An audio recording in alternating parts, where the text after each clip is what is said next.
4 na buwan lamang ang nakalipas ay sunod naman itong nakasagupa ang Mexican slugger at knockout artist na si Julio Pulito Ceja para sa isang world title eliminator bout, 7% knockout ratio. Unang round pa lang ay naka-score na agad ng knockdown si Magsayo.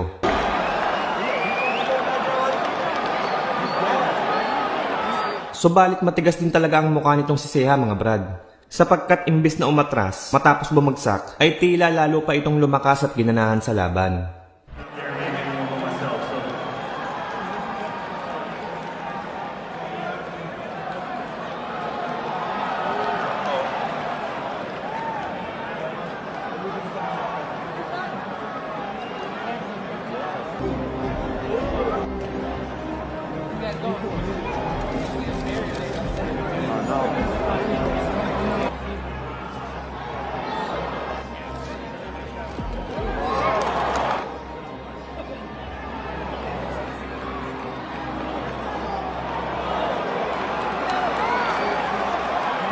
Ni Magsayo. Kung mapapansin nyo mga brad, bahagyang bumagal na si Magsayo dito na agad namang sinamantala ni Ceja upang maipatama ang isang solidong left hook sa panga ni Magsayo na naging dahilan ng pagkabagsak nito.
Kung mapapansin nyo mga brad, in fighting style ang ginagamit ni Ceja sa labang ito o malapit ang pag-atake gamit ang lakas.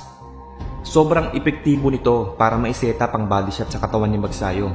Kaya naman pagdating na round 7 ay dito na nakaisip ng malupit na adjustment ng legendary coach na si Freddy Roach upang basagin ang opensa ni Ceja. At dito nga ay sinabihan niya si Magsayo na sa susunod na round ay gamitan niya ito ng clinch o pagyakap sa tuwing papasukin ng Meksikano si Magsayo. At dahil nga po sa discarding ito ni Magsayo, ay unti-unti na siyang nakabawi sa laban.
Pagsapit ng round 10, ay dito na tuluyang winasak ni Magsayo si Julio Ceja.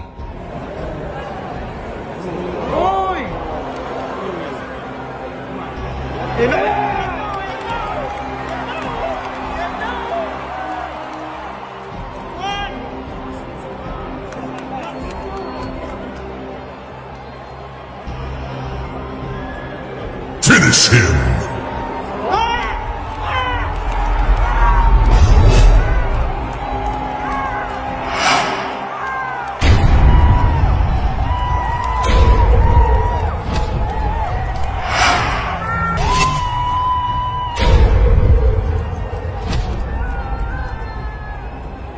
Fatality.